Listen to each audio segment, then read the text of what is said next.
In the ancient land of China, where mountains kissed the heavens and rivers serenely flowed, lived a young and devoted Zen monk named Hotan. He was known for his unwavering curiosity and his deep yearning for enlightenment. One fine morning, news traveled within the monastery of a revered master's arrival, eager to impart profound wisdom. Like moths to a flame, many monks and locals flocked to the lecture hall, eager to drink from the well of knowledge. On the first day, the hall was brimming with individuals, each one fervently anticipating the master's teachings. The air was thick with a collective eagerness to learn, as those gathered hoped to find answers to life's perplexing questions.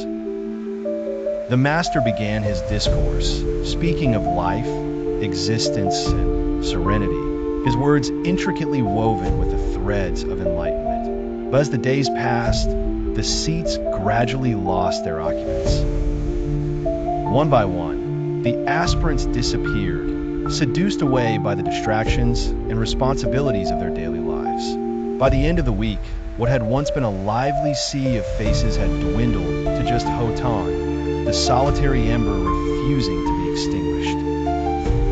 On that final day, as the sun dipped below the horizon, casting a warm glow through the paper windows, the master gazed at Hotan with weary eyes. "I can't give a lecture just for you," he sighed. "Besides, I'm tired." Hotan nodded, understanding the master's fatigue. With a gentle voice, he promised, "Master, I shall return tomorrow with a crowd worthy of your teachings." Determined to keep his word, Hotan set off that night in search of an audience, not among people, but with a glint of mischief in his eyes as he gathered small dolls from the village market. Come morning, Hotan carried these figures into the bare lecture hall, placing them carefully upon the benches. The master arrived, surprised to see the hall populated once more. But as he looked closer, he realized the trickery. "But they're just dolls," his voice echoed with bewilderment. Hotan, unperturbed, smiled gently. "Indeed, they are merely dolls.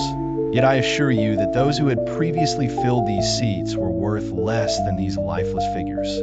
For none understood the profound truth and depth of your teachings as I did. Even if many had come, they would only serve as filler, decoration, a bottomless void devoid of understanding." The master, taken aback by Hotan's sincerity and insight, sat down beside him.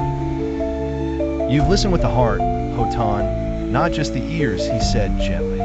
"In truth, it is not the number of listeners, but the quality of understanding that marks the essence of a true teaching."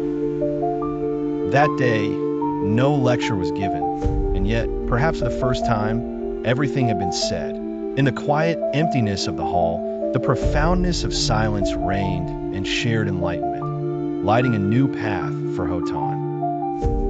Thus, the story of monk Hotan became legendary, not because he amassed followers, but because he discovered the depth of enlightenment alone in his solitude, a tribute to the true essence of understanding and wisdom.